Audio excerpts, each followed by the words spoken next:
Hello. This is Coach Carol from the Carol Connection, and it's Wednesday and time to connect with Coach Carol.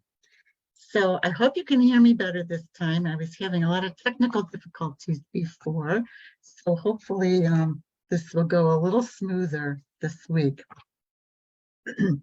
Last week we were talking about the fact that we are a spiritual being having a human experience. And where the spiritual being connects with the human and physical experience, that point is the now. And in the now is where we breathe.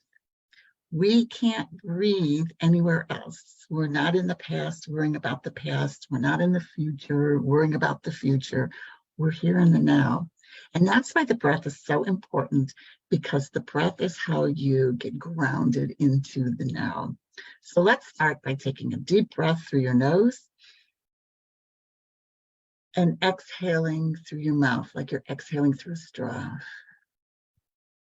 And that helps to put us down into our rest and create mode. Okay, and that's where we want to be today. You know, there is another relationship between the spiritual side and the physical side of things. And, you know, we can look at it as the invisible and the visible. Like one invisible thing are all the thoughts. We can't see them, but we know they're there, and they certainly rule our life. But, a physical thing is like this rock. We can see it, we can touch it. We can't really hear it or smell it or taste it so much, but it's a physical thing. Right? So there's this relationship between the spiritual side and the physical side with matter. And so we're going to talk a little bit more about that today too. So like I said, the thoughts are our invisible thing, and like the rock is our physical thing. And we have our five senses, and most people trust their five senses, implicitly. That's it. Because if they can see it, if they can smell it, if they can taste it, if they can hear it, if they can touch it, then they know it's real, right? They trust those senses. But I want to introduce to you today one of the 6 mental faculties that we have that help us interact with the spiritual side of us. So I have some notes. I want to make sure I cover everything I want to talk about with you today. So the first one we're going to talk about is imagination. Think about when you were a kid. You used your imagination like crazy. You pretended you were a ballerina or an astronaut or a superhero, or maybe you were the villain that the superhero was going after. And you changed your mind from day to day who you were going to be, because it was like, in the moment, this is what I want to be today. And we use that imagination to create that world and live in it for as long as we wanted to, and then we put it away. Somewhere around first grade or so, we started to lose our imagination. We'd be in school and they would say, oh, she's a daydreamer. She's got to cut that out. She can't be doing that in school. She's got to pay attention, And so we start to lose our connection with our imagination. But we didn't lose it totally, because somewhere along the line, we started using imagination for the wrong thing. We would say, oh my gosh, my daughter didn't call me. I wonder what happened. Geez, did you get in an accident? Did you get sick? We're using our imagination for all the things we don't want to happen, instead of using our imagination for the things we want to happen. Here's a thought. Everything is created twice. What does that mean? Everything is created twice. Well, nothing came into this physical world without somebody thinking about it first, right? These creations that we have, for instance, the computer we're talking to each other through, the chair I'm sitting on, right? This top I'm wearing, this pin, this pin I got. All these things, somebody thought up first, and then they created it. And they thought it up using their imagination, right? Napoleon Hill said, imagination is literally the workshop where all plans created by men are given shape, form, and action. So, think about these things. Air flight, your wristwatch, maybe it's an Apple Watch, your shoelaces. Somebody thought about these things, and it all came from your imagination. Hill talked about it and said, we all have it, and it's tucked away in the back of our mind, doing nothing until we call it into action. And then it'll do whatever we want it to do, which is awesome when you think about that. What some people think are impossible, other people are doing it. Why? Because they use their imagination. There's two forms of imagination. The first one is synthetic imagination. And the second one is creative imagination. So let's talk about synthetic imagination first. Synthetic imagination is taking something that already exists and changing it for a different use or to make it better. So for instance, the chair. Somebody came up with the chair and said, wow, that's a great idea. Somebody else said, wouldn't it be cool to have like two seats together, like a love seat? Somebody else said, well, gee, I need something for the baby. So it used to be taller, and they created a high chair. Somebody working at their desk was trying to move around, and they came up with a swivel chair. So they took something that already existed and used their imagination to make it better, to make it more useful, to give it another purpose. And that's how most creative things come about, is we take something that's already there and we use our synthetic imagination and think about ways to improve it. The other imagination is our creative imagination, the genius imagination. Who invented the chair in the first place? The very first chair, right?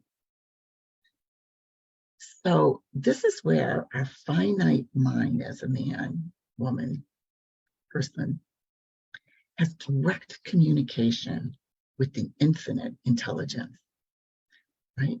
Basically, we're asking for help from a higher power saying, this doesn't exist. I need this in my life, and this doesn't exist, and I don't know how to do it. And there's not something out there that I can just change. I need something new, right? And that's where we want to use a creative imagination. And that's where we connect with our higher power. Edison meditated, and he called it going to the land of solution. He got ridiculed for sitting in a chair with a rock in his hand, holding it above a tin can, because he didn't want to fall all the way to sleep. He wanted to stay in this meditative state so that he could ask questions to the universe and ask them for answers to help him. His imagination was so great. And he even wrote down, I shall discover and deliver for the world a system of illumination to completely eliminate our current requirement on oil lamp illumination. He had no idea how he was going to do this, no clue. But he meditated and he talked to the universe and asked for inspiration and asked for ideas, and he would experiment with them over and over and over again until finally he really did create that for us. And it started with an idea. And it started with an idea that didn't come from somebody else or somebody saying, you can't do that, that's impossible. No, it was an idea he loved. He wanted to do this. He had a desire for this. And that's what we want to do with our imagination. We want to gear our imagination up, that it's something we love. It's something we really desire. And that's how we want to use our imagination. So I want to give you a couple of tools to get started. I don't want to be too long on here. And I want to give you a couple of tools. So the first one is Get into a quiet space. Take that deep breath, maybe a couple. Get grounded into the here and now. And I would like you to start writing, pen and paper, what would I love for my life? And you could start it with saying, I am so happy and grateful now that this is occurring in present tense, right? I am so happy and grateful. My life is like this. And use those 5 senses to explain it. What does it look like? What does it feel like? What are you smelling? What are you tasting? What are you hearing? Beautiful music, tasting, wonderful wine, sitting on the deck, somewhere by the ocean. I mean, breathing in the ocean air. And where are you? What are you doing? And this is something that you would love, not something, I might be able to do this, or not something that you heard somebody say, you would be good at this.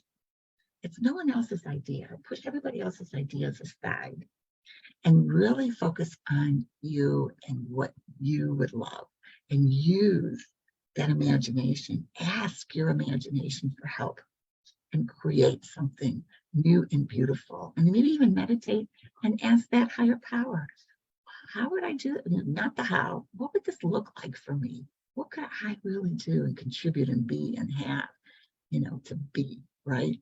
So really use your imagination there. And my second task for you to do is to experiment with synthetic imagination, right? We're going to start experimenting with imagination, but let's start with synthetic imagination. What is something in your life right now that you think, maybe it's a situation, maybe it's a process, maybe it's a thing that you can improve on, right? How can I improve on what I've got already? So, we don't have to start out by creating something huge. I want you to do that for what would you love. But when you start using your creative imagination a little bit more and practicing with it and experimenting with it, I want you to think about taking something that already exists and using synthetic imagination to improve it. I want to leave you with 2 thoughts. The first, from Napoleon Hill: imagination is the most marvelous, miraculous, inconceivable, powerful force that the world has ever known. Napoleon Hill. The second one is from Albert Einstein.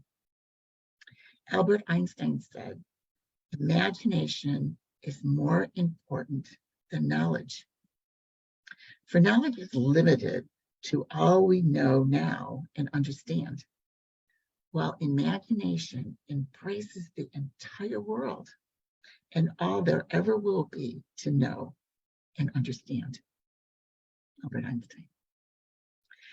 So let me know about your thoughts on this topic of imagination. And if you're brave enough to share some of your imagination ideas for what you would love with your life, or how you're going to use synthetic imagination to change something, I'd love to hear your ideas in the comments below. So this is Wednesday with Coach Carol. So glad to be with you today. And we'll see you next week. Thank you. Bye.